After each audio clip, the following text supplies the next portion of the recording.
We used to be together, every day together, always. I really feel I'm losing my best friend. I can't believe this could be the end. It looks as though you're letting go. And if it's real, well, I don't want to know. Don't speak, I know just what you're saying. So please stop explaining.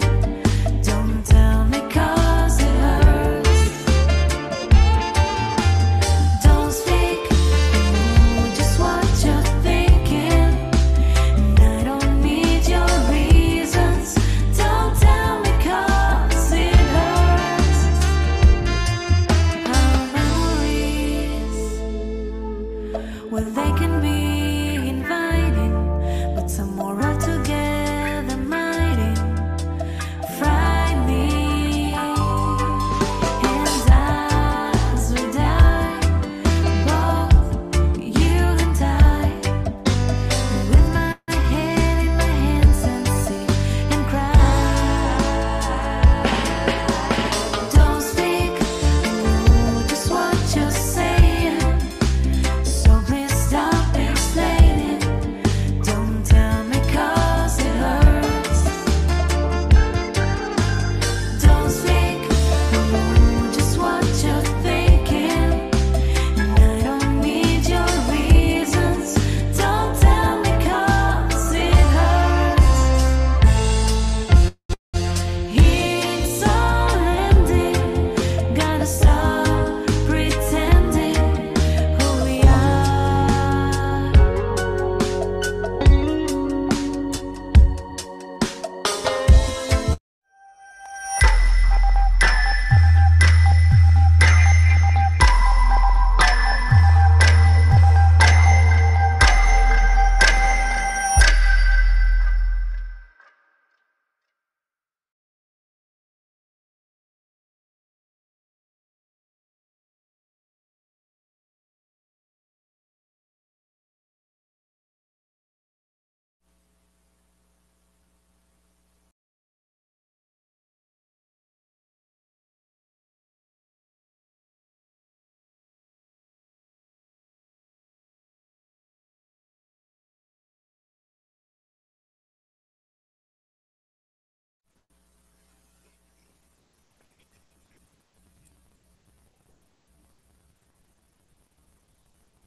Ok, doutor. Boa noite a todos.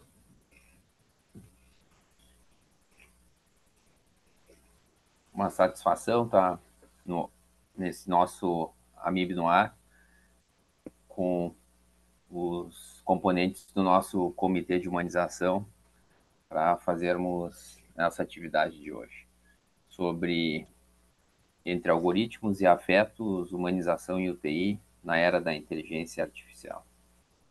Eu sou o Cristiano Frank, sou médico intensivista de Porto Alegre e vou, neste momento, já passar a palavra para o nosso presidente do Comitê de Humanização, para as primeiras palavras dessa importante atividade que nós vamos ter no dia de hoje.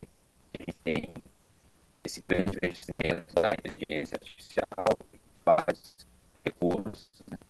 E como isso vai afetar o nosso trabalho e a humanização. Por gentileza, doutor Silva, Teixeira.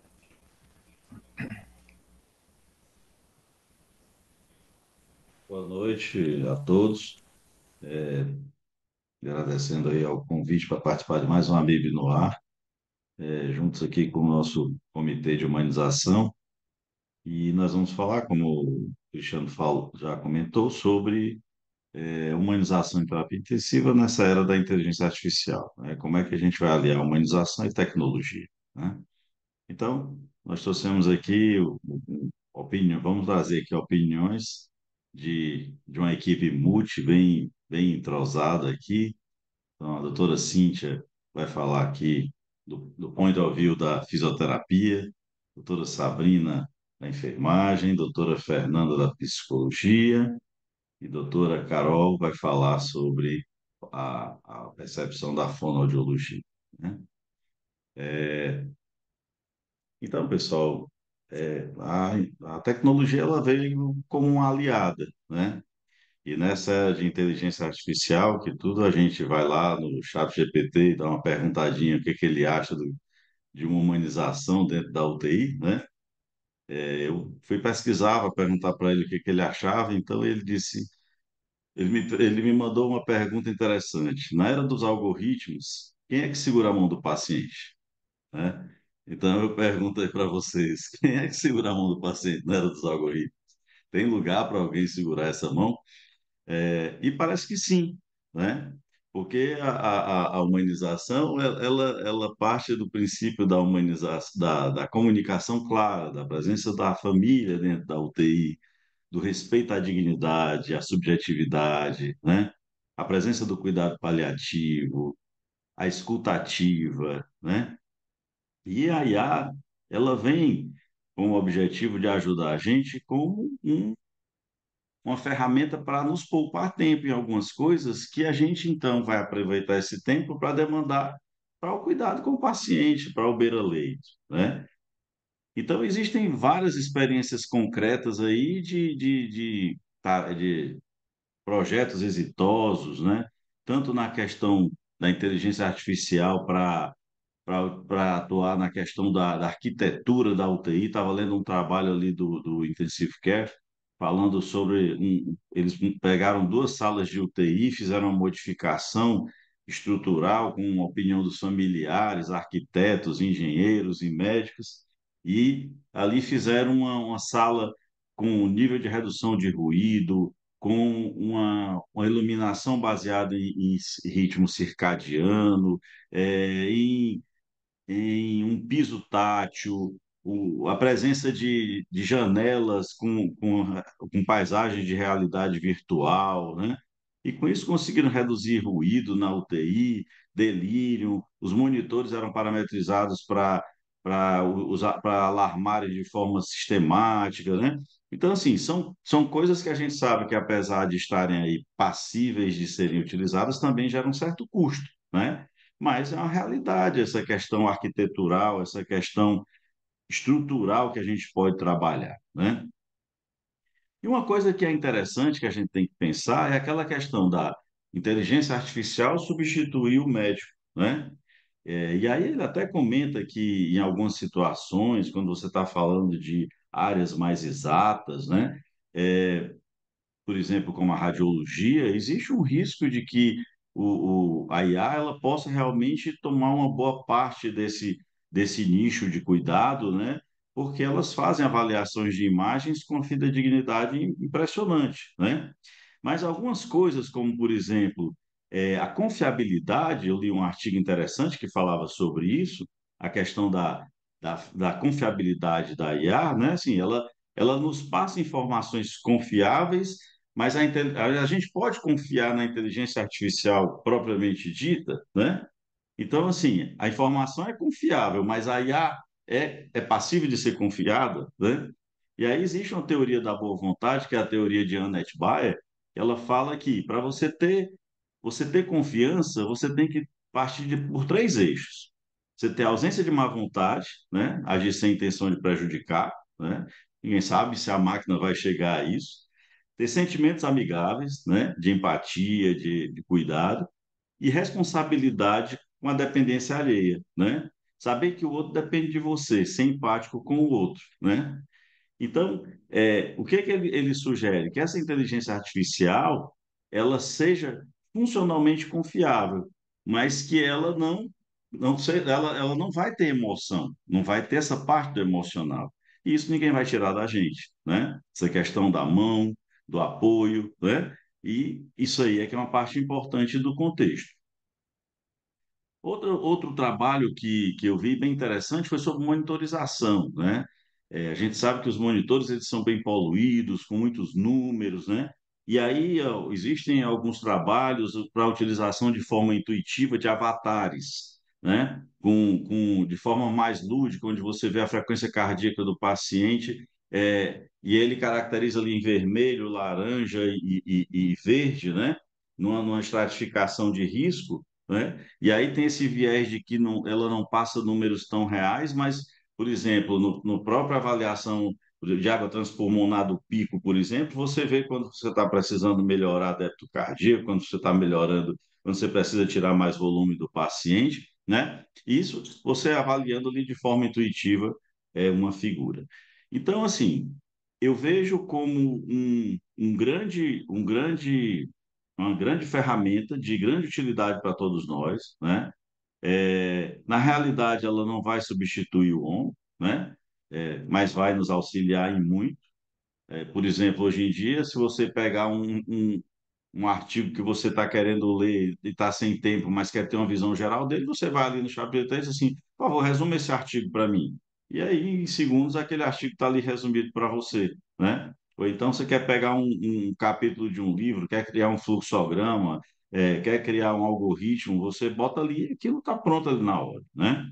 É claro que a gente tem que ter todo o discernimento de estar avaliando esses dados. Uma vez eu fui tentar um, uma sindicância. Coloquei uma sindicância para testar no ChatGPT para ele me colocar os artigos que eu deveria incidir ali no médico, né? E os artigos que ele colocou foram totalmente aleatórios e não tinham nada a ver com o Código de Ética Médica. Então, se você não pode confiar cegamente naquelas informações que estão ali, né? Mas é isso, são muitas variáveis, né? Tanto na parte de monitorização, como na parte de suporte, como na parte arquitetural. Acredito que a inteligência artificial e a tecnologia agora, elas na realidade vão andar em PG, né? Assim, a gente não vai conseguir acompanhar esse caminhar dessa tecnologia que está correndo muito rápido isso, de repente a IA apareceu e tomou conta de tudo, né? Mas a gente também tem que ter um certo cuidado e um certo bom senso e lembrar que o nosso objetivo é nos voltarmos para o paciente, né? E pensar no que a gente pode ajudar também. Utilizar de ferramentas intuitivas para comunicação com o paciente na beira do leito, né? O próprio acompanhamento da família do paciente a longa distância, do ponto de vista ético, tem que se avaliar isso aí com critério, mas pode ser feito também. Acompanhar ali os exames do paciente, isso a gente já consegue em tempo real, né? Em alguns serviços acompanha até a prescrição do paciente já. Ou seja, são algumas ferramentas que, de certa forma, trazem uma certa segurança para as famílias e para os pacientes, e até a própria interação do paciente ali também, com possibilidade de utilizar ferramentas intuitivas e interativas, né? Então, essa é a visão geral. Para o médico, realmente tem sido uma ferramenta de grande utilidade, de mais-valia, e para toda a equipe, acredito também. Mas eu queria ouvir o ponto de vista aí das nossas amigas com sua expertise em cada uma das suas áreas, né? Sobre como a tecnologia tem sido uma aliada ou não, né? Para ajudá-la no dia a dia aí na condução dos pacientes, tá certo? Aqui dando no meu campo visual, quem eu consigo aqui ver primeiro aqui é a doutora Cíntia, né? Então eu queria então que ela agora se pronunciasse, falasse um pouco aí da experiência dela, né? E na fisioterapia aí, também com os monitores já também mostrando o pulmãozinho já ali, com áreas de colapsadas, áreas com menos aeradas, também já dando uma visão intuitiva aí de como é que as coisas vão funcionar, né? Mas vamos lá, Cíntia, queria ouvir a sua opinião. Perfeito, boa noite. Vocês estão me ouvindo bem? Me ouvem bem? Sim, que bom. Muito bom estar aqui com vocês. É uma maravilha esse comitê de humanização da AMIB. Ele é fantástico, né? Já existe já há alguns anos. É um comitê bastante ativo.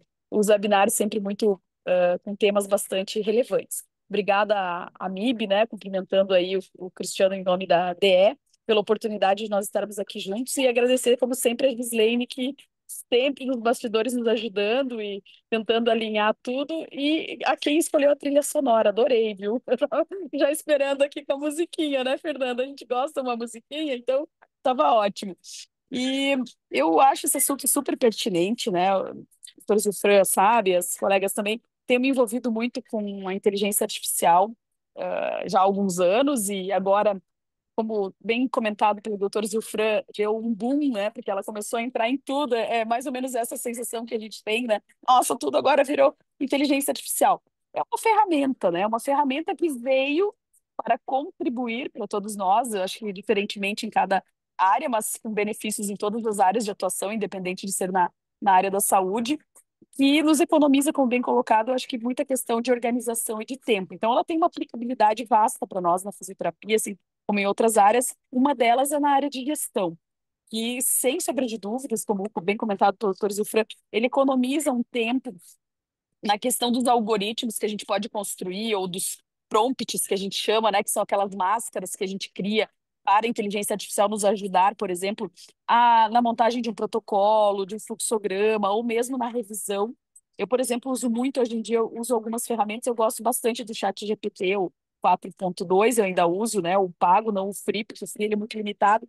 E às vezes eu peço ali, faça um resumo dos 5 principais pontos desse artigo ou desse guideline. Ele vem e me traz uma informação consistente, mas por que que ela nunca vai tomar, né, o nosso lugar como profissionais? Porque para você criar esse prompt, que é essa máscara, que é o seu pedido, né? É que nem um cardápio, só que esse cardápio não vem pronto para você e você escolhe. Você determina o cardápio, né? Como eu brinco. Então, para você escrever esse cardápio e solicitar e ter uma resposta mais próxima possível, real, consistente e de relevância científica para aquele material, você tem que saber criar muito bem essa máscara. E para que isso ocorra, né, para criar esse prompt, você tem que ter conhecimento. Então, o ser humano nunca vai ser deixado fora disso, porque ele precisa ter o conhecimento para criar a pergunta correta, né, ou mais adequada possível.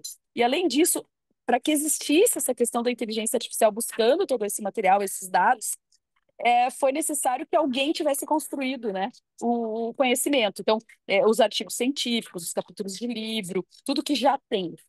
Preocupação talvez seja no futuro. Se nós não criarmos coisas novas, aí as próprias coisas vão ser criadas pela inteligência artificial. Essa é a questão, porque por enquanto já tem um banco de escritores, que vários de nós somos, que ajudamos, de certa forma, a construir essa história, que é um banco de dados, né, enorme, com informações de diversas áreas. Na fisioterapia, além da gestão, né, que eu acho que nos facilita muito, eu acho que um dos pontos principais dentro da questão relacionando com a humanização dentro da terapia intensiva é a questão do ensino em si, ensino e aprendizado. Por quê? Porque tem a questão de nós treinarmos os profissionais de saúde, né, nós mesmos, fisioterapeutas, outros profissionais, interprofissional, trans, multi, como a gente aí trabalha cada um no seu setor. Isso facilitou um treinamento porque você usa a inteligência artificial e algumas ferramentas junto dela da simulação realística. Aí nós passamos de uma simulação realística, que seriam com bonecos ou coisas inanimadas, que era disso que o Dr. Zufrali me provocou, para uma situação da simulação ultra realística junto com a inteligência artificial, onde nós temos bonecos doentes.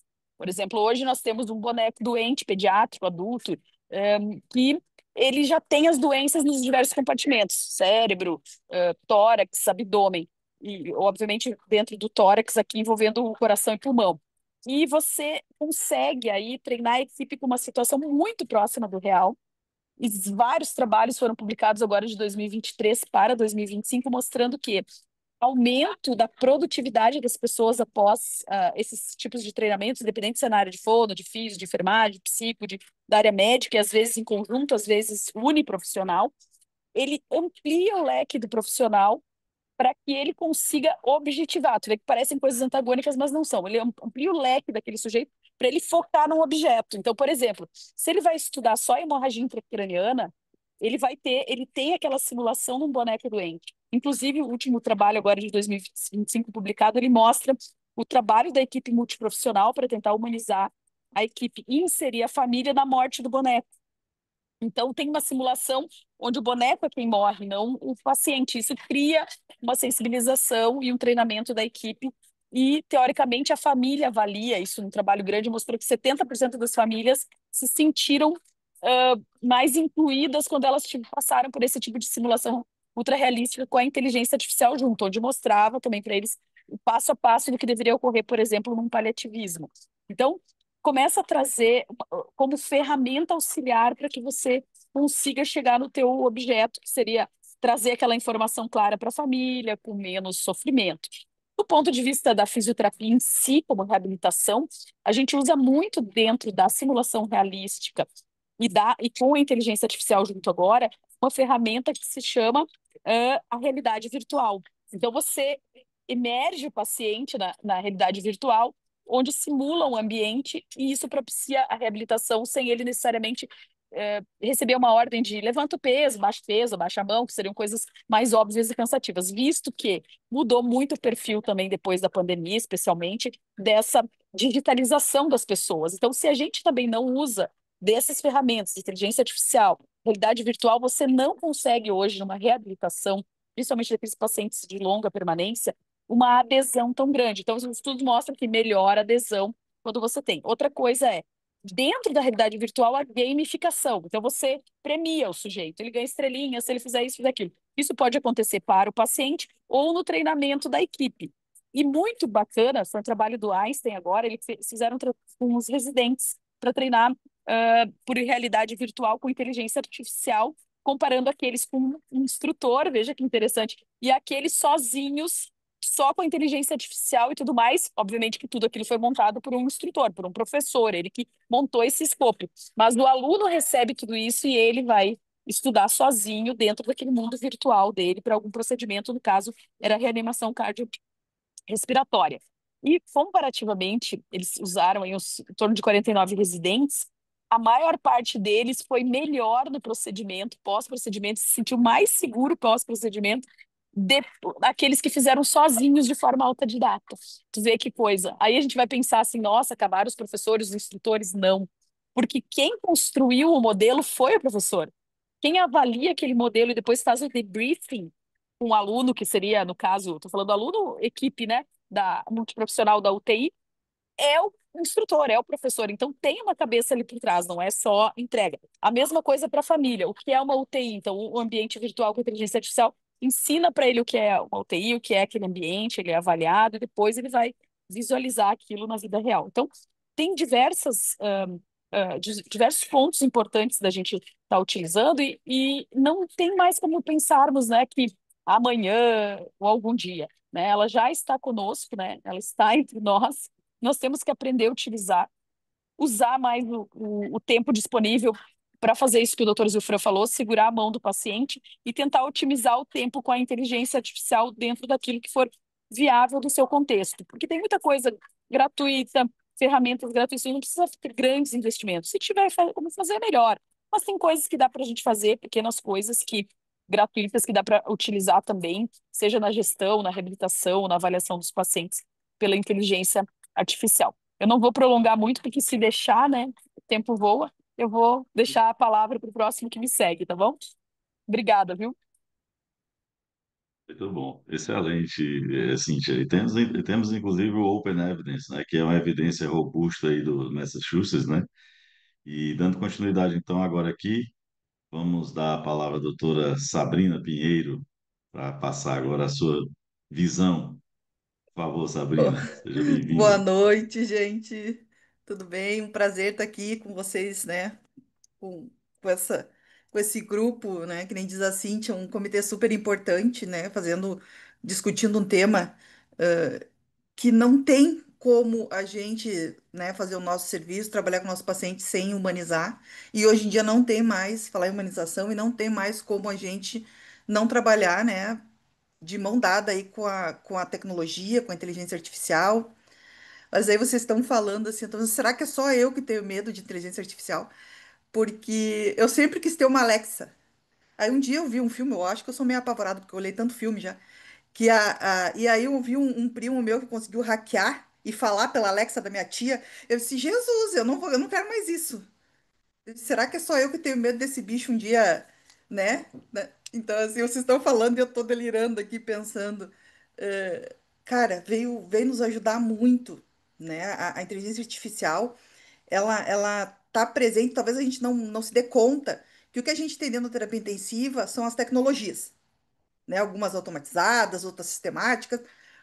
A inteligência artificial, ela vem pra gente, principalmente, assim, olhando para nível hospitalar, nessa compilação de dados, de grandes volumes de dados, que elas podem nos trazer as informações que nos poupa tempo como gestores, né? Eu, como enfermeiro mesmo, como médico, eu quero saber um indicador, quero saber uma produtividade, e ela consegue, né, nos oferecer isso. Quando eu falo em inteligência artificial nesses grandes programas, eu me lembro do bendito, do maledito do Google, né? O Google, ele também é uma inteligência no momento que você pergunta para ele e ele responde o que ele quiser, né? E esse aí, os nossos pacientes e os nossos acompanhantes, no meu caso, eu sou enfermeira pediátrica, né? Intensivista pediátrica. Antes do médico chegar na beira do leito ou eu chegar na beira do leito, já se sabe o que o Google sabe, o que o Google diz, né? Então, assim, a gente tem muita ferramenta, né? O chat GPT tá aí, mas ele ainda acha que é um dos melhores, assim, que nem diz assim, tu orienta e ele te responde de uma maneira que ainda está saudável, vamos dizer assim, né? Mas o Google é, assim, uma coisa de louco. E me preocupa também, acho que tem bastante gente que a gente tem colegas de todas as categorias, né? O multiprofissional está aqui presente pelos participantes que eu vi. Me preocupa no mundo onde está muito acelerado, né? Onde a gente vê tantas coisas, não acontece coisas boas, mas coisas ruins também acontecendo, né? Muitas colocam a culpa na tecnologia, né? Principalmente na parte de criança, assim, a gente vê tanta coisa acontecendo, principalmente nesses últimos tempos, né, com criança, e diz, isso tá ligado à função de tu estar no Instagram. Vocês já se deram conta que se a gente para 2 segundos em alguma propaganda do Instagram, começa a entrar propaganda daquilo pra gente direto? Esses são os algoritmos que a tecnologia, né, que a inteligência artificial faz, e ela gosta disso. Então ela fica passando aquela informação. Então, assim, eu tenho medo, né? Quando a gente fala em tecnologia, eu acho que a gente tem que realmente estudar um pouco mais sobre isso, né? Aprender, ver onde é que a gente vai aplicar, fazer o uso com parcimônia, e aí a gente gira e olha para o nosso paciente. E quando a gente está no lado do paciente, a gente só está no lado do nosso paciente, né? Fazer a nossa gestão de tempo usando isso. Eu como uma categoria profissional, que é aquela que fica 24 horas ao lado do, do paciente, não só a enfermeira, mas o técnico de enfermagem, a gente só precisa estar ali, né? A gente sabe que a tecnologia veio para ficar, ela nos auxilia, ela com certeza não nunca mais vai, o retrocesso não é possível, mas eu acho que ainda a gente precisa falar muito no humanizar, muito na empatia, sabe? Não é, muitas vezes não é só tocar a mão, né? É sentar, conversar, ouvir, sabe? E eu acho que isso é tão nosso, não cabe mais o que a gente ainda lê em alguns livros mais antigos, que os intensivistas são frios, né? Que a gente não sofre, que a gente não ri, que a gente não pega numa mão, que a gente não fica ali conversando sobre um diagnóstico. Então, eu me, eu apesar de saber, né, e conviver e ver que realmente é efetivo a gente ter a tecnologia, a inteligência artificial ao nosso lado, eu ainda acho que a gente, como ser humano, ainda precisa se dar conta que realmente a máquina não vai nos substituir, né?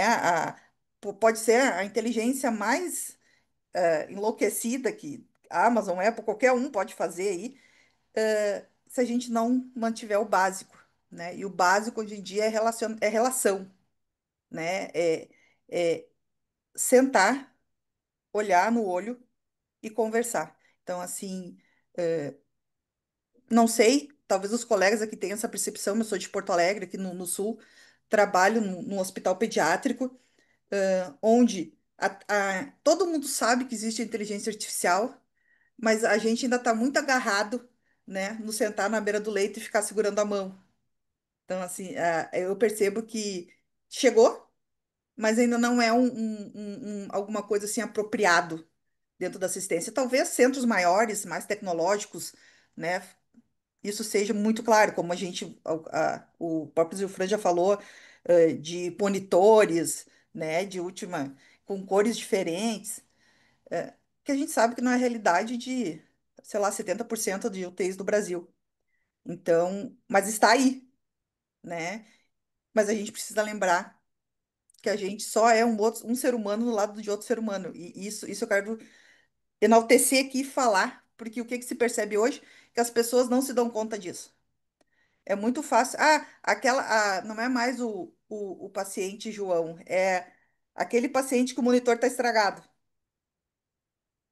É aquele paciente que a cama não está funcionando. É aquele paciente que. Uma hérnia, é a hérnia, né? Então, assim, eu acho que a gente tem muita coisa ainda para crescer, para nós falando em comitê de humanização e para enaltecer isso aqui para as pessoas que estão nos assistindo, que a tecnologia existe, existe, está presente, está, né? Mas ela não vai conseguir fazer porque, como a gente estava falando ali no início com a Carol, não tem emoção ali, né? Não tem emoção, não tem, vamos dizer, né, Carol, que a gente falou, inteligência, né? Então, era isso assim que eu queria trazer e dizer que pela enfermagem eu ainda percebo que os meus colegas ainda têm muito a aprender sobre esse tema, a se apropriar, né? Mas também vejo que a gente precisa se dar conta que a gente cuida de seres humanos. Toca, Carol. Boa noite a todos, né? Mais uma vez é um grande prazer fazer parte desse grupo, estar aqui com vocês nessa live, com esse assunto que é tão.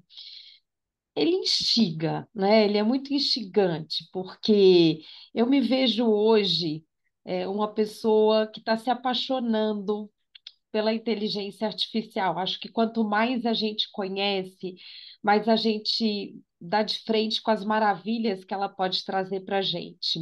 Mas a Sabrina falou lindamente de algo que a gente não pode esquecer nunca, né? A nossa inteligência, somos seres humanos, a inteligência é nossa. E a gente é que tem que comandar a máquina e não ela nos comandar. Então, eu vejo a tecnologia como algo muito favorável, né? Que deve ser usada a nosso favor.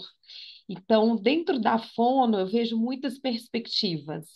A gente ainda não tem a inteligência artificial, e eu espero que isso venha rápido, porque eu acho que isso vai ajudar muito no nosso trabalho, até porque, como a gente estava comentando aqui antes, no bate-papo, para a gente ter mais tempo com o paciente, né? Às vezes a gente fica tanto tempo que é da gestão, preenchendo planilha, né? Fazendo Power BI, e é que planilhas e planilhas e planilhas, e de repente a gente fica menos com o paciente, olha menos no olho dele, pega menos na mão dele, né? Conversa menos com os familiares. Então, acho que para a gestão vai ser excelente. Os bancos de dados são enormes, eu acho que a gente vai conseguir ter grande avanço para poder realmente estar mais próximo do paciente. Na fono, a gente tem tecnologia muito ligada, né, à comunicação alternativa aumentativa.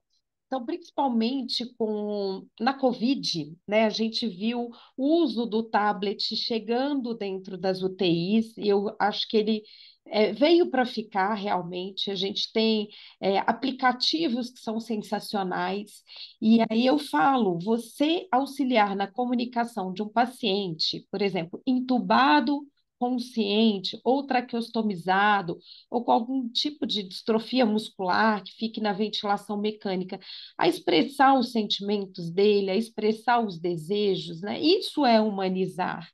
Então, através da tecnologia, eu consigo sim deixar o meu atendimento mais humanizado, porque eu consigo que ele expresse se ele sente dor, se ele está com calor, se ele está com frio, se ele está com fome, se ele está com saudade, né? Então, é algo que todos da equipe podem e devem utilizar, não é uma ferramenta somente do fonoaudiólogo, porque é um contato que a gente vai ter com o paciente. Então, a inteligência artificial, ela vem coletando dados dentro desses aplicativos, né, e individualizando muito isso. Então, eu acho que vai ser muito mais rápido. Hoje a gente demora um tempo maior para individualizar essa comunicação alternativa aumentativa para o paciente. Mas daqui a um tempo, com a IA, a gente vai ter isso muito rápido. Então, eu tenho um paciente que eu já vou conseguir colocar o que ele gosta. Então, tem aplicativos que, por exemplo, quanto mais o usuário utiliza, mais ele conhece o que o usuário quer dizer. E aí, só do usuário começar a iniciar a comunicação, ele já completa as frases. E isso pode facilitar muito para alguns tipos de pacientes, um paciente com uma esclerose lateral amiotrófica, né, que vai muitas vezes ter condição de se comunicar somente pelo olhar. Então, vem de uma forma que eu vejo como muito favorável, e eu acho que isso, assim, é humanizar, né? Na área da disfasia, a gente já tem alguns aplicativos, alguns recursos, por exemplo, para o rastreio da disfagia, né? Eles podem diagnosticar, vamos falar assim, entre aspas, precocemente o paciente, ou pelo menos assim, indicar qual paciente tem o maior risco de broncoaspiração. Então, a gente até desenvolveu no curso de pós-graduação da AMIB, né, um recurso muito simples, uma aluna com um recurso muito simples, a Adriana Rocha, onde a gente fez uma triagem de risco para broncoaspiração, e aí era num aplicativo, e quando o paciente tinha o risco para broncoaspiração, por exemplo, ele apresentava algum sintoma, o próprio aplicativo já respondia para a gente o que a gente poderia fazer. Então, por exemplo, o paciente usa uma sonda nasoentérica, isso faz com que ele tenha um risco para broncoaspiração. E aí, o que eu preciso fazer? Então, quando eu apertava ali, clicava que o paciente usa a sonda nasoentérica, cabeceira elevada acima de 30 graus, por exemplo. Então, é algo muito rápido e muitas vezes, nesses casos, também, como muitos outros dentro da terapia intensiva, a velocidade ela é muito necessária. Então, você correr contra o tempo é muito importante. E aí, isso pode ser favorecido pela inteligência artificial, né?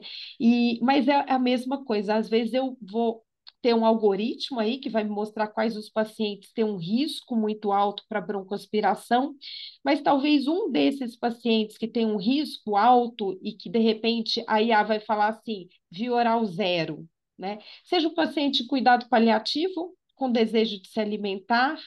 Então, vai ser a decisão humana da equipe, da família e do próprio paciente, se ele tem autonomia ou se ele deixou isso numa diretiva antecipada, manifestou isso de alguma forma, de como alimentá-lo. E aí cabe ao fonoaudiólogo fazer isso da forma mais segura possível.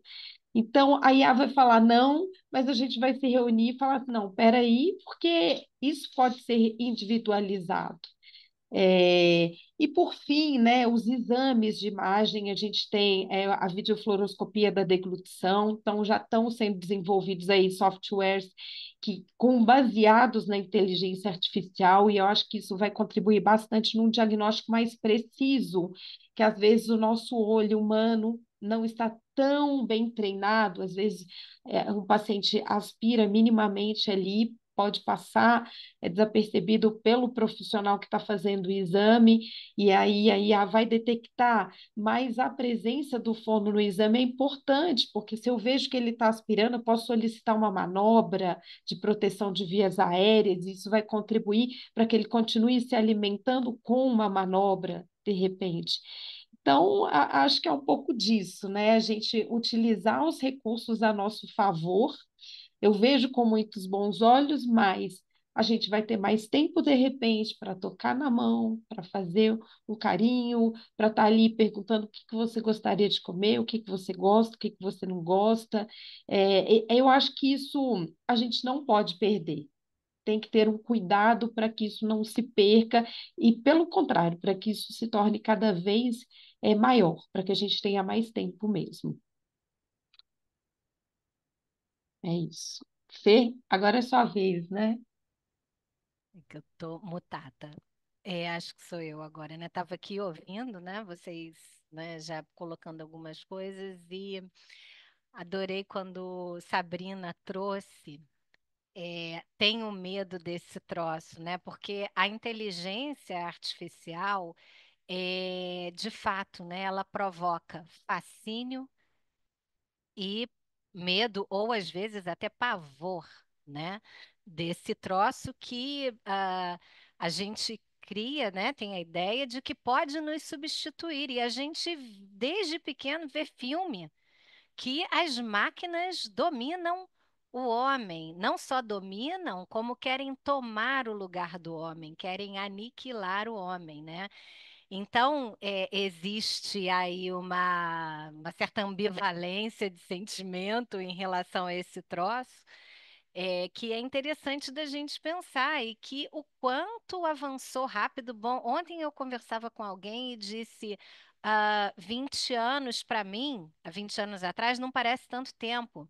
Né? Porque eu lembro com muita nitidez do que aconteceu há 20 anos atrás, mas 20 anos é muito tempo, né? Então, se a gente pensar nos avanços desses 20 anos na terapia intensiva, é muito impressionante, né? O que que a gente ganhou de tecnologia, de sobrevida, de é, reversibilidade de determinadas situações e outros problemas foram aparecendo, né? É, mas a inteligência artificial, a gente vai pensando em dados, né? A quantidade de dados que acumula, o aprendizado com essa quantidade de dados, e isso é meio assustador. Mas eu gosto de pensar assim, o que que é o que que caracteriza o ser humano, né? É diferente da abelha, que quando nasce, ela sabe exatamente o que ela tem que fazer, está programado ali o que ela vai fazer. O ser humano não só não nasce programado, como ele depende radicalmente de uma outra pessoa para se constituir enquanto ser humano, enquanto sujeito. Ele precisa de alguém que não só que cuide das necessidades biológicas, mas que interprete, né, aquele grito que o bebê dá, se é choro, se é fome. Então a gente já nasce e inaugura nossa relação com o mundo na dependência com o outro. E me parece que isso vai ser sempre, né? Vocês estão falando de segurar a mão, mas porque a gente precisa desse outro, a gente sabe que a gente precisa de uma outra pessoa para sobreviver. Não me parece que a máquina vai conseguir substituir isso. E falando aí de Instagram, né? Recentemente eu vi uma máquina, sei lá, no Japão, que tira sangue. E o tal do carro agora que dirige sem gente, né? Vocês já devem ter visto, já tem nos Estados Unidos uns Uber circulando sem gente. E eu fiquei me perguntando, nas duas situações, né? Será que eu gostaria de ter o sangue tirado por essa máquina? Parece que a precisão é incrível, né? Mas se eu ficar com medo e falar, para, né? Ela vai parar? Como é que vai ser? Assim, a gente pode prescindir da relação com outro ser humano? Eu acho que é mais uma provocação, porque quando se discute isso, tem opiniões que são divergentes mesmo, né? Tem quem acha que tem que parar com essa história das máquinas, porque sim, está apavorado, elas vão nos substituir, vão invadir e não sei o quê, o exterminador do futuro, né? Então que isso tem que ser melhor regulado. Outros que acham que não, eles sim vão ultrapassar, mas isso é em favor do homem, porque afinal a gente vai conseguir ser imortal na hora que a gente conseguir essa relação aí estreita com a máquina, né? O biológico vai poder ser substituído. E por fim, os que estão ali, né, pensando na importância não de você negar os avanços, mas de você trabalhar numa complementaridade. Acho que é o que a gente está aqui discutindo, fascinado e apavorado que seja, né? Mas pensando aí numa possibilidade de algo que traga um benefício para todos nós. Então, acho que é aí a gente poder fazer o bate-bola disso, né? Bom, e na área da psicologia, não sei se vocês já sabem, mas já tem gente utilizando socorro, inteligência artificial, enfim, para fazer terapia, né? O que me parece bastante perigoso, né? É isso. Vamos lá. Quem dá mais, né? Realmente é um tema bem palpitante, né? Eu estava assistindo uma aula uns dias atrás com o Rubinho, né? Que é lá da AMIB. O Rubinho é uma figura maravilhosa e ele é um apaixonado pela IA, né? E quando ele foi preparar a aula que o Ederlon tinha pedido, ele foi lá dizendo: Ora, ChatGPT, o meu amiguinho Ederlon me pediu para preparar uma aula sobre o tema tal. E eu vim aqui falar que queria que você deixasse aqui um recado sobre esse tema, né? E aí o ChatGPT respondeu e disse que conhecia o Ederlon, que era uma pessoa que tinha um certo conhecimento, já uma notoriedade na área da terapia intensiva, né? Perguntou se ele queria que fizesse algum avatar, alguma coisa para colocar lá na apresentação. Aí você vê assim, é uma coisa que acho que acaba gerando também uma certa dependência, entre aspas, né, Fernanda, talvez, de você estar ali acionando aquela ferramenta no seu dia a dia para praticamente tudo, né? É, assim, na verdade já tem alguns estudos que mostram, né, os efeitos cognitivos deletérios, né, Isso. desse uso. Então, acho que é algo sim que mas a gente está em período de transição, né? Bom, sabe lá se teremos alguma parte do cérebro que não é utilizada hoje, que vai, né, poder se desenvolver, não sabemos. A gente vê nas crianças também algumas habilidades que nós não tínhamos quando éramos crianças, né? Então, acho que o desconhecido também angustia um pouco, né? Mas eu acredito que, assim, como uma ferramenta para ajudar até nesses locais onde você não tem tanto recurso, né, é muito importante, né? O médico do interior, por exemplo, que não tem a quem recorrer, que vai lá precisar ali de uma avaliação, de um exame ou até de uma orientação, né? E eu acho que isso aí tem um ponto muito positivo. Sim. Tem uma pergunta aqui que a nossa amiga Daniele fez, tá? Eu queria a opinião de vocês. Vocês acreditam que a IA pode reduzir o burnout ao automatizar tarefas administrativas e preditivas?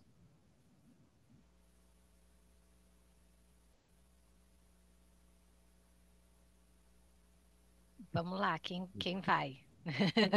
Já desmutei, né? Eu, É, na minha Desmutei área, também. realmente. Oh, todo mundo eu já fiz Psico, né? rapidinho. A psico, Todo mundo quer falar. responde. junto. Vai, Né? Sabrina. Não, eu ia dizer que na área como enfermeira e de toda a parte administrativa, para nossa categoria ajuda muito, né? Ela nos poupa muito tempo, né? Que permite a gente fazer coisas à beira-leito, cuidados à beira-leito, que a gente, às vezes, participar de reuniões, de conversas que a gente não consegue estar presente, para dar conta de escalas, de protocolos, de checklist. Então, assim, essa parte, para nós da enfermagem, E né? interessante, né, que parte da burocracia É, também surgiu muito relacionada, né, a novas uhum, tecnologias, né? Quer dizer, a gente vai precisando encontrar novas formas uhum, de lidar com isso. E eh, eu, eu me surpreenderia, né, se alguém que está na área de saúde dissesse que ama essa burocracia, né? Quer dizer, a burocracia ou a parte mais uhum, sim, operacional das planilhas, assim, porque a formação de quem está ali, quem busca essa formação, isso aí. tem uma outra aptidão. Então, acho que isso sim causa uma certa sobrecarga nas pessoas, né? Para saber se vai diminuir ou não o burnout, eu acho que pode diminuir a sobrecarga. Sim, eu pessoalmente acho que não é só isso que contribui para o burnout, mas eu acho que pode contribuir, me parece. Vamos ver os estudos que daqui a pouco deve ter, né? Mas que sim, deve contribuir para diminuir o estresse de fazer uma tarefa para a qual certamente muitos de nós não temos habilidade para isso. Não gostamos também, né?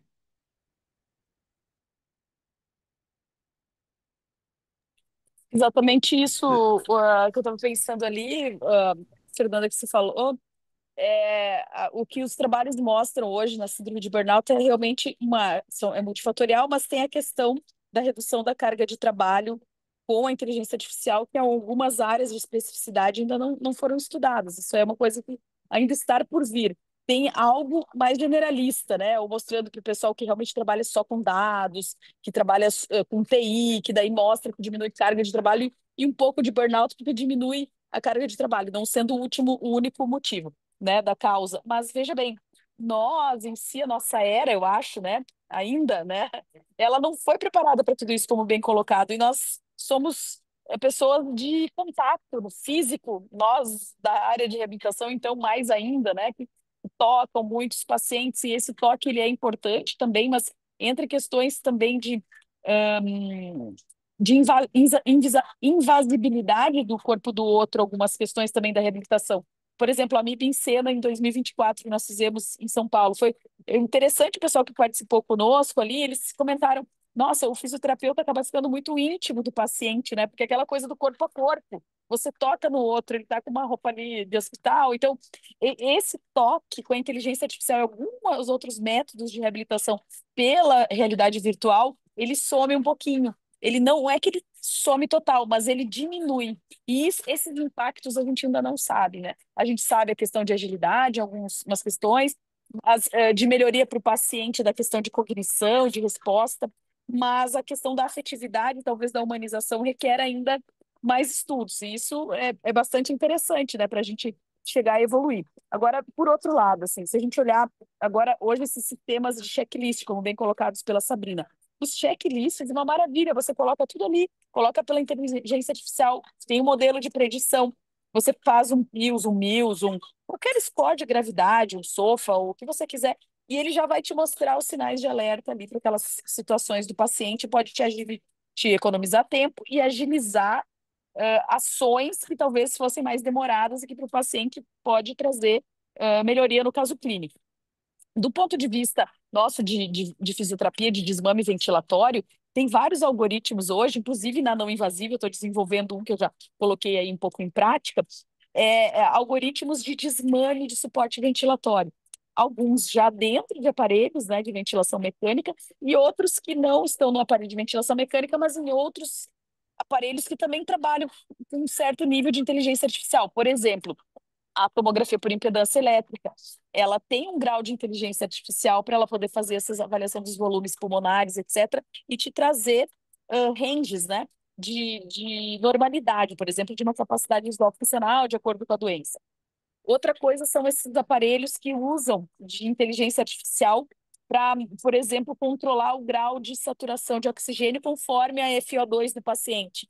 É um tipo de inteligência artificial também, que nos ajuda muito, mas se você, que é a pessoa que trabalha à beira-leito, não souber qual é a saturação alvo para aquela doença e para aquele paciente, pouco adianta você ter essa inteligência artificial, porque você pode colocar o mínimo e o máximo errado e a máquina vai. Então, isso eu concordo com a Sabrina. Então, por um lado, me dá medo também, porque se você sabe o que você está fazendo, excelente. Se você mais ou menos sabe, hein, Cris? Aí pode dar ruim. Por exemplo, ventilação assistida, que agora a gente tem modalidades que controlam frequência respiratória, volume corrente do paciente, ajusta de acordo com também valores mínimos e máximos que você põe, e o aparelho vai a partir dali andando sozinho. E se você errar? Se você botar o volume alto? Se você não sabe a fisiopatologia? Se você não sabe como fazer o tratamento? Então, eu não acredito que a inteligência artificial vá substituir nenhuma das pessoas, independente da área profissional. Mas ela já entrou. O que agora a gente tem que saber é que o treinamento das pessoas precisa ser mais preciso ainda. Porque se ela errar, ela ensina a máquina a errar. E ela automaticamente vai errar em série. Então, esse é o meu medo, Sabrina. Esse é o medinho que eu fico um pouco. Porque eu não sei se a mentalidade humana, isso depende também de culturas, de locais, de países, de grupos, de equipes, de treinamentos, ela está preparada para essa invasão num ambiente tão sensível que é o ambiente hospitalar e principalmente a terapia intensiva. Uma coisa é a medicina robótica, que tem inteligência artificial a nível cirúrgico, daí é outro papo. Outra coisa, eles têm todo um treinamento do robô. Nós estamos falando de nós darmos opinião para uma máquina e ela nos sugerir alertas ou nos sugerir certos tratamentos, né? Ou monitorar um paciente para nós.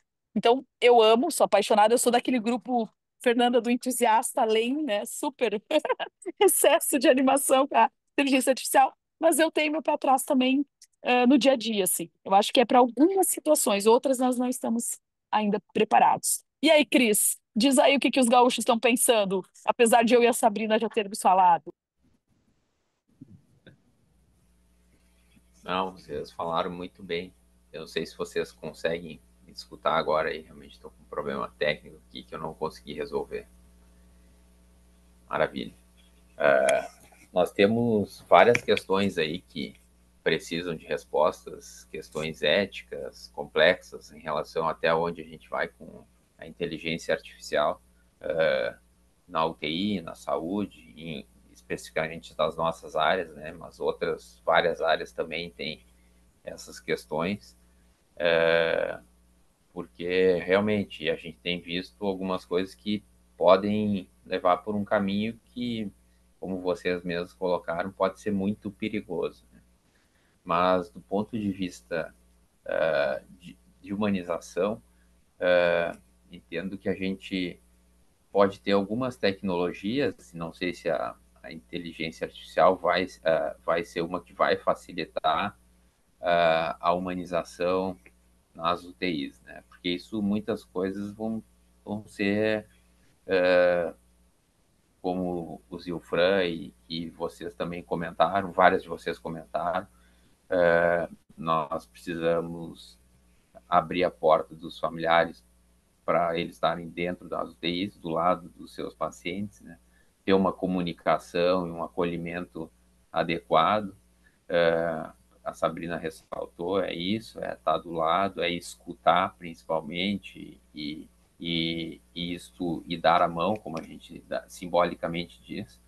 E isso realmente não parece que tenha, pelo menos, nenhuma dessas possibilidades de a gente ter alguma substituição, pelo menos a curto prazo, dessas nossas atividades, né?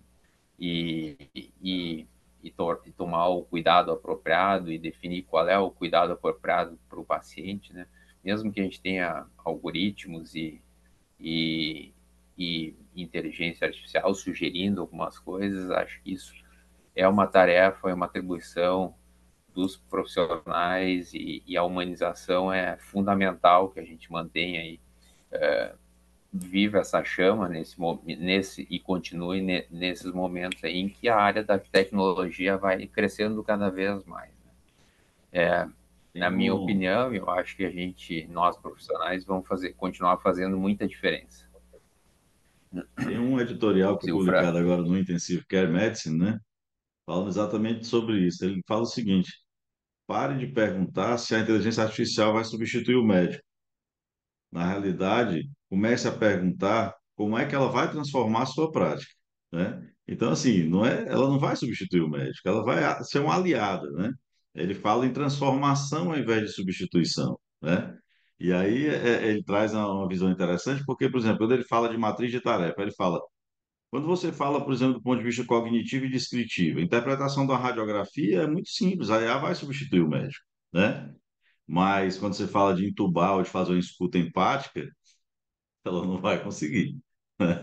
Assim, Então, né, é, Zilfran, acho que a capacidade de criatividade, né, do ser humano é incrível, porque, de fato, né, quantas coisas já mudaram relacionadas à tecnologia e que a gente se assustou.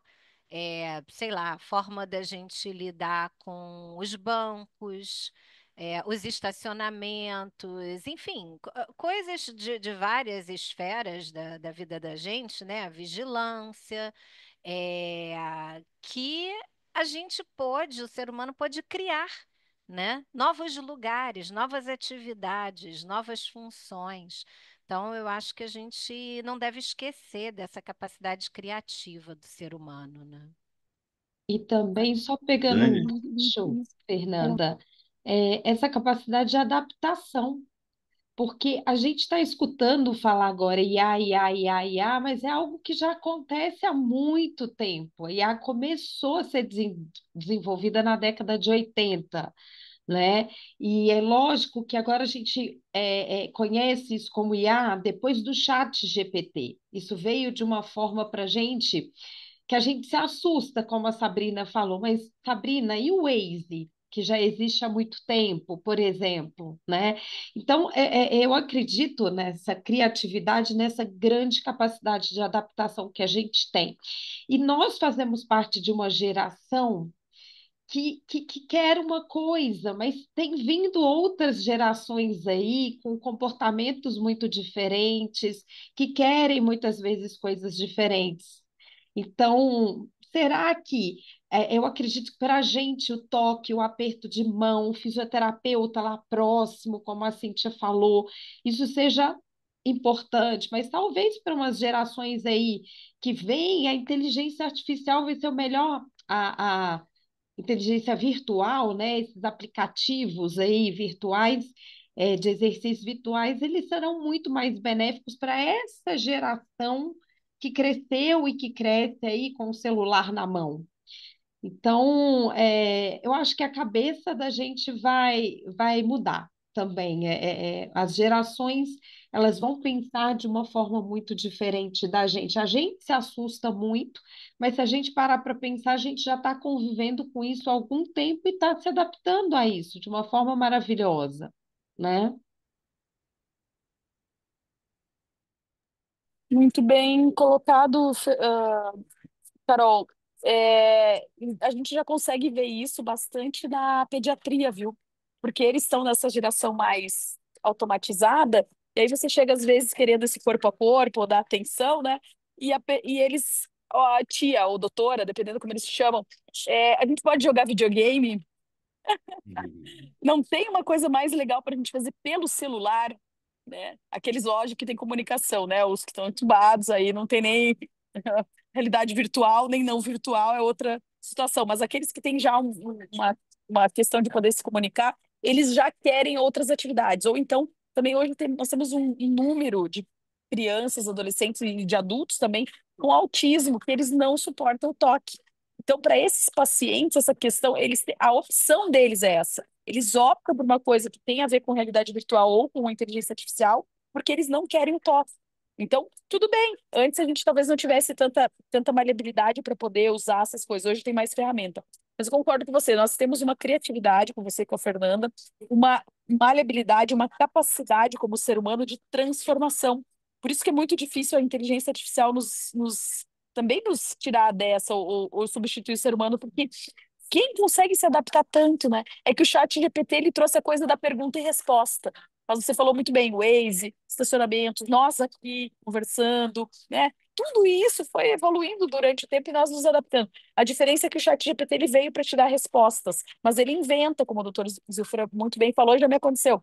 Pede uma coisa, ele vai lá e coloca referências. Você põe isso na PubMed, não existe aquele autor, não existe, ele juntou peças. Então, podem haver pegadinhas. Outra coisa que eu gosto de falar, tendo a ver com humanização também, mas também com a questão técnica científica, é que muitas vezes se você vai escrever um documento totalmente pela inteligência artificial, existem códigos que vão ser lidos ali. E isso é considerado um semiplágio. Tem muita revista ou hospital que passam esses filtros e identificam que você escreveu por inteligência artificial. Vou dar uma ideia. Uma revista científica de pediatria, não vou citar o nome para não expor, deu uma apresentação, que eu sou revisora, 87% dos últimos 2 anos de artigos eram mais do que 90% redigidos pela inteligência artificial, mesmo até com casos clínicos, entendeu? Os rejeitados, né? Lógico que foram rejeitados. Um número muito elevado, quer dizer, de 100%, 30% eles conseguem publicar, porque os demais são até casos, e dados gigantes desses enormes. Então, veio uma pergunta ali, Zilfra, que eu acho que alguém perguntou, não sei se foi a Daniela, alguém perguntou, a questão do LGPD dos dados, né, do paciente. Isso é um grande problema, porque o paciente assina e ele Tá dá a vendo? guarda, né? Ele dá a guarda do material para você. Aí depende da tua ética de como você vai usar isso, porque ele fica lá, ele não é identificado, mas os dados eles permanecem. Na hora que o sujeito assinou, que ele autorizou aquele dado, o dado passa a ser daquela instituição, sem nome, mas ele existe, ele vai fazer parte de um banco de dados que algum dia vai ser usado pela inteligência artificial, no momento que você registrou e botou num banco de dados que permite acesso, né? Então, esse é um dos detalhes, né? Tem alguém com a mão levantada ali. É Fernanda e nós. Sabrina, pode. Eu e a Fernanda. As três que falam, né, amigas? Vamos lá. Mulher, mulher. Eles já gostam que a gente venha porque não precisa de slide, a gente fala sem parar, sem nada Não, mesmo. pra que slide? Não precisa. O slide Agora, atrapalha, né? hum, pega o nosso tempo para estar aqui falando. Pode Na falar. verdade, a gente fez, vocês falaram, a Fernanda fez essa fala, né, dessa geração de agora, ultra mega tecnológica, né? E só queria compartilhar, assim, com vocês e com os colegas que estão aqui. Faz 25 anos que eu sou enfermeira pediátrica e UTI, emergência, sempre paciente grave e sempre trabalhando muito beira-leito, assim, assistencial, sabe? E a minha filha hoje tem 17 anos e ela vai seguir na linha de engenharia de software. Então, vocês pensem que esses algoritmos, ela faz tudo, monta programa. Ah, mãe, tu podia inventar tal coisa, nós estamos aqui sentados. Ela disse, pá, podia fazer um app assim, um app assado. Há 15 dias atrás eu fui no hospital, de noite, porque eu estava numa função na emergência, fui lá dar uma olhada, levei ela junto. A emergência estava lotada, tinha criança não invasiva, criança em alto fluxo. Quando eu olho para a guria chorando, escorrendo lágrima, assim, com a máscara, escorrendo lágrima. Aí eu, tá, fiz o que eu tinha que fazer ali, disse, ô, Júlia, vamos circular. E eu disse, o que aconteceu, filha? Ela disse, mãe, tudo isso é real. Tudo que tu conversa, que tu dá tuas aulas, que tu faz as lives, que tu vê isso, que tu faz aquilo. Que tristeza as crianças aqui, mãe. Aí eu me dei conta que realmente ela foi uma criança que passou a adolescência, ali início da adolescência na pandemia, ela ficou trancada dentro de casa. Essa ficando de ficar trancada dentro de casa é só, né? A escrita é só chat GPT, é Instagram. E a vida real, diz, cara, eu, uma pessoa que briga tanto e luta tanto pra gente ser gente, né? E se olhar e se abraçar e se escutar, a minha filha aqui dentro de casa estava alienada, vamos dizer assim, do que realmente acontece, porque ela não acreditava que, desde que ela nasceu, eu estou aqui sentada dando aula, falando coisas e ela não acreditando. Então, assim, é um alerta. A nossa geração é uma geração de transição, onde a gente saiu do nada para muita coisa. A geração deles, que está vindo aí, é uma geração focada não em pessoas. A gurizada que tá. Pode tenta dar um abraço no adolescente para ver o que ele vai fazer, né? Se duvidar, sai correndo. E, e, e eu disse, nossa, né? Eu que brigo por tanto, e será que eu estou falhando na criação da menina aqui, né? Ao ponto de chegar numa emergência e chorar, porque é real o sofrimento humano. Então, assim, é um. A gente, né? Ajuda, Fernanda. Vai, psico, ajuda. Na verdade, assim, meu comentário Ó, tinha mais. Fernanda, Oi, oi. vamos ver um pouquinho. Você quer falar alguma coisa, Cristiano? Acordando. Não, é que eu queria ver se, aproveitando, ver se você respondia antes do seu comentário. A pergunta que temos no chat, que a Daniela colocou, se a gente, eu acho que tu é uma pessoa que talvez tenha uma das mais propriedades de responder, se nós todos, né, e depois passar para os demais, se a gente vê algum risco de a inteligência artificial desumanizar o cuidado nas UTIs, né? E se sim ou não, e quais habilidades nós, profissionais, precisamos desenvolver para usar a inteligência artificial sem perder esse foco na humanização que a gente falou bastante até agora.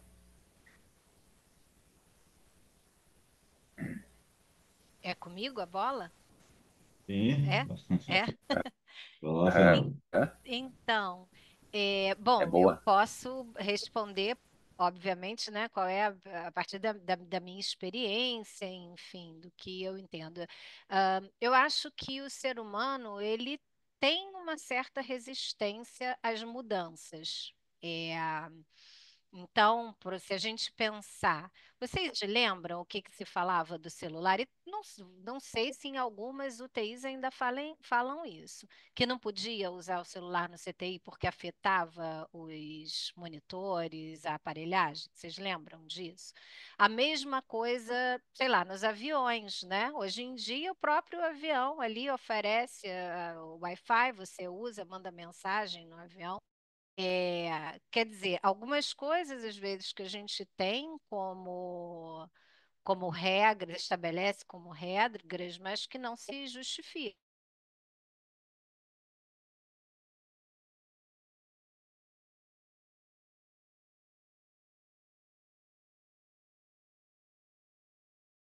Acho que caiu, né, Fernanda? Foi, travou, Cortou. cortou. Continuamos, então, enquanto ela não entra, né? Ela já entra. Ela perguntou de habilidades, né? Isso.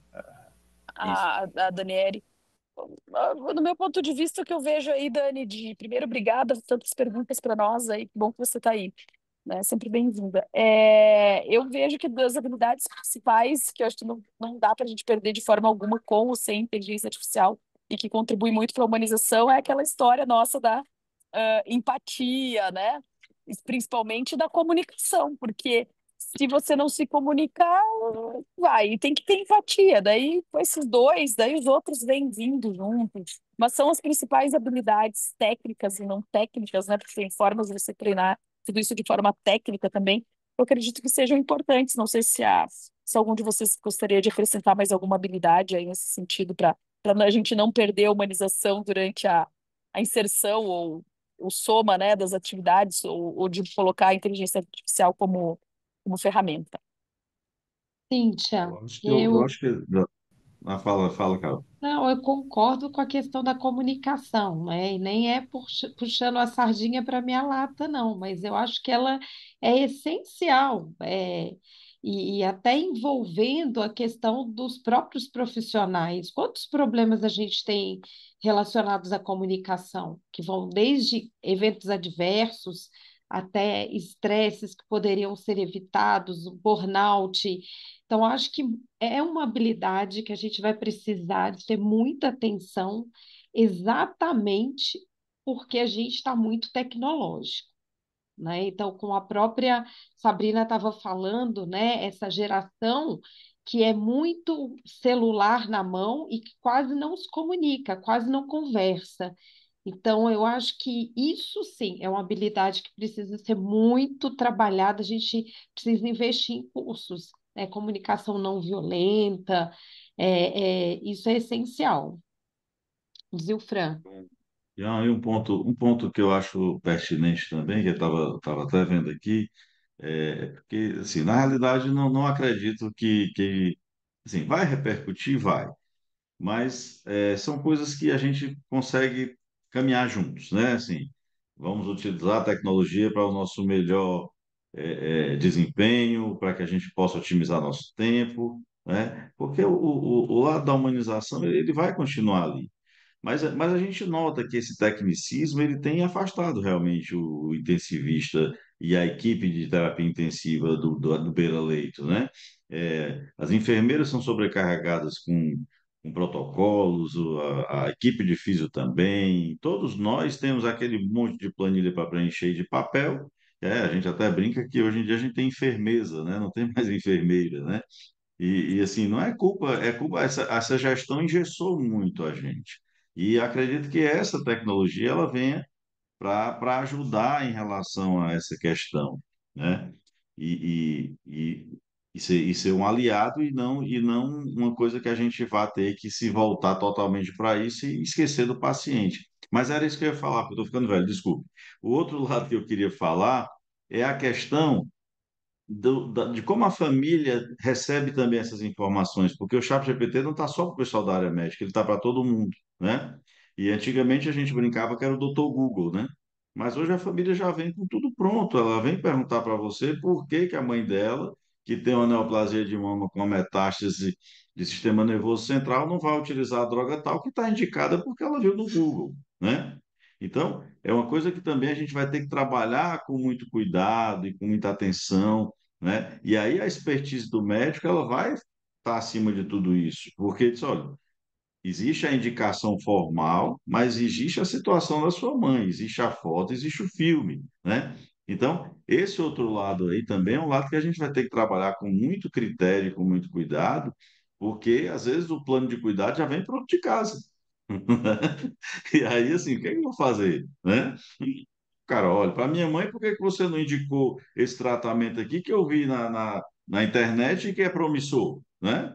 Então, é assim, eu também vejo esse outro lado, até queria ouvir a opinião de vocês em relação a essa questão aí É, desse outro ponto de vista.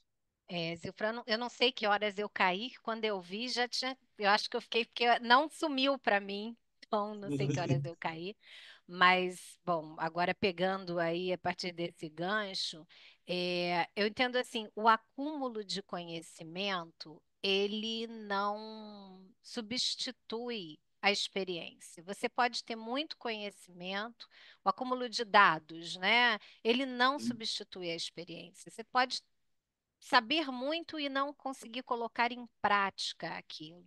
Então, eu realmente não acredito que vá haver uma substituição, não sei se isso ainda pegou, pelo motivo que eu falei antes, de que a gente depende radicalmente de uma outra pessoa para nos constituirmos como sujeitos, apesar das mudanças que aconteceram, né? Ainda hoje, apesar dos comportamentos que hoje mudaram, podem ter mudado, isso não mudou o fato de que a gente ainda depende de um outro ser humano para sobreviver. E mais, a questão, acho que da comunicação, a gente. Nós que somos seres de linguagem, nós estamos fadados aos mal-entendidos. A gente pode fazer e deve fazer, né, cursos para nos comunicarmos melhor, mas isso não garante que o outro vai alcançar, entender exatamente aquilo que eu quero dizer, porque tem uma série de outros fatores que contribuem para isso, fatores emocionais, valores, crenças que influenciam e o nosso novo desafio é o que que é a verdade hoje, né? Houve uma mudança nisso. A gente duvida o tempo inteiro do que é real, do que é produzido, porque eu posso colocar um filme meu, né, e pedir para inteligência artificial colocar outras palavras na minha boca. Então, eu acho que esse mal-entendido está aí instalado, e saber disso ajuda que a gente esteja mais atento, a esse mal-entendido, a levar em consideração o outro na hora que a gente vai, né, ter uma interlocução, sabendo que ele não é igual a mim, que ele tem outros valores, outras crenças, enfim. Só assim, nós É, temos aqui, já são 9h20, eu acredito que assim, foi bem rico, eu gostei bastante da nossa Amigo no Ar, acho que foi bem rico, bem proveitosa. E eu acho que a gente poderia começar já a deixar aqui cada um o seu recado para não ficar também muito cansativo, né? E cada um deixar aí uma visão final aí do que essa web trouxe aí para a gente e o que que a gente pode transmitir para os nossos espectadores aqui, né?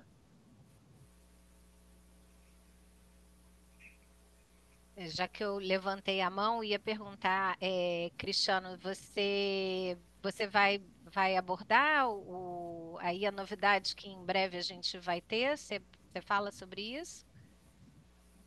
Sim, não, vai lá, Cristiano. vou deixar para Fernanda, mas é só antes Aham. complementando, então fazendo antes o meu fechamento e depois eu passo para Fernanda, então falar sobre essa novidade que eu acho que é mais uma coisa aí da humanização nas UTIs.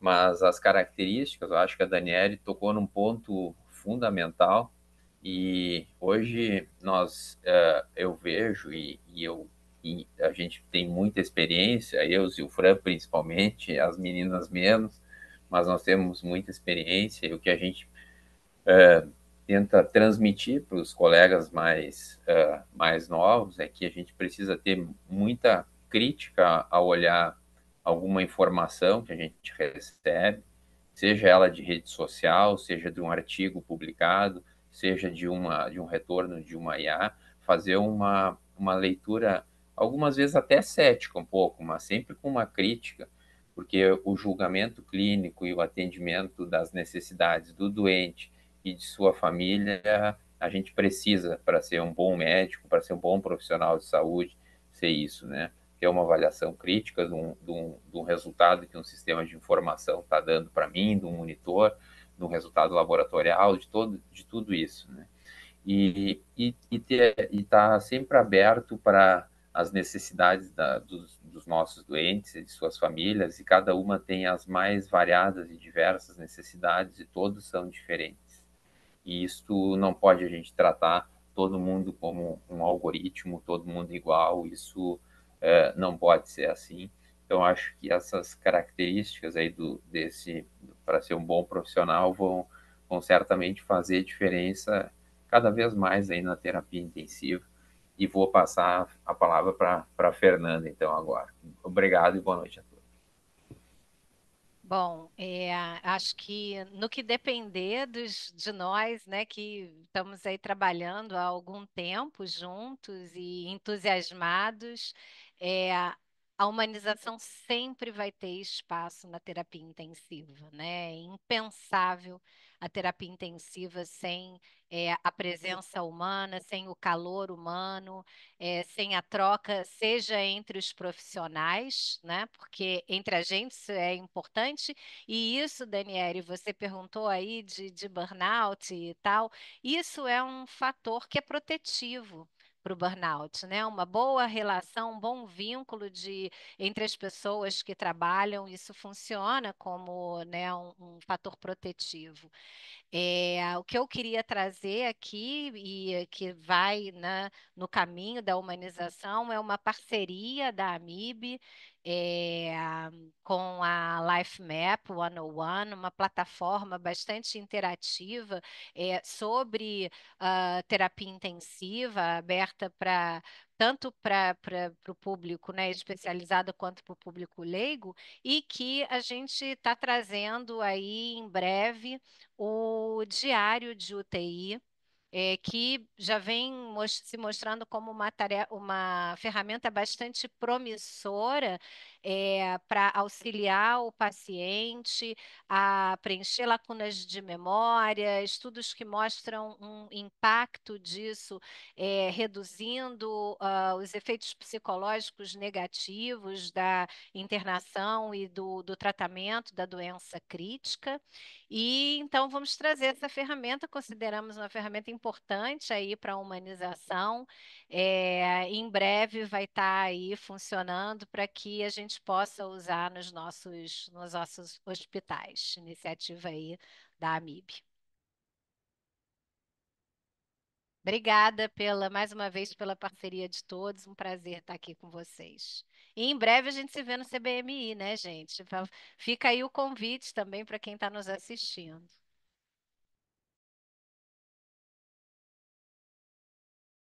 Quer que eu fale? Vou falar então. Eu vou falar então.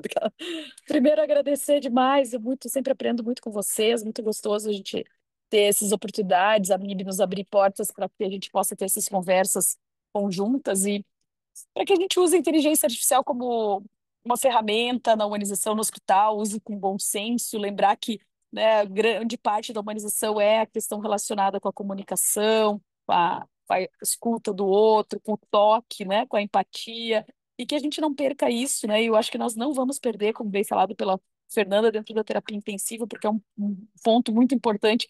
O que nos diferencia humanos dos macacos, né, hoje em dia? A oposição dos 5 dedos, não é só desse, porque ele já consegue fazer de vários, né? Os macacos, a oposição dos 5 dedos, da frente para trás, de trás para frente, o movimento de abrir a porta, que nós não podemos deixar a Alexa fazer por nós. Por que eu digo isso? Porque nós não sabemos, hoje em dia, tudo no celular, se isso vai afetar o nosso desenvolvimento. A gente não se sabe ainda cerebral, porque são coisas comprovadamente que nos diferenciam dos outros animais, né? Então, a abertura de porta, né? Rodar a maçaneta, oposição de todos os dedos e a linguagem. Então, e aí? Se a gente não vai mais usar isso, não vai mais abrir a porta, não vai se comunicar, o que vai acontecer conosco? É uma pergunta que eu deixo para vocês. Então, usemos a inteligência artificial com moderação e a gente tem que ser humano, né? O personalizado, humano, seja individual, em grupo, interagindo ou não. E a terapia intensiva ela tem esse diferencial, né? Ela permite esse trabalho multi, inter, transprofissional que é sempre bacana e muito bem estimulado aí pela MIB nos longos dos tempos aí das gestões. Muito obrigada pela oportunidade de estar com vocês. Espero que vocês tenham uma excelente noite.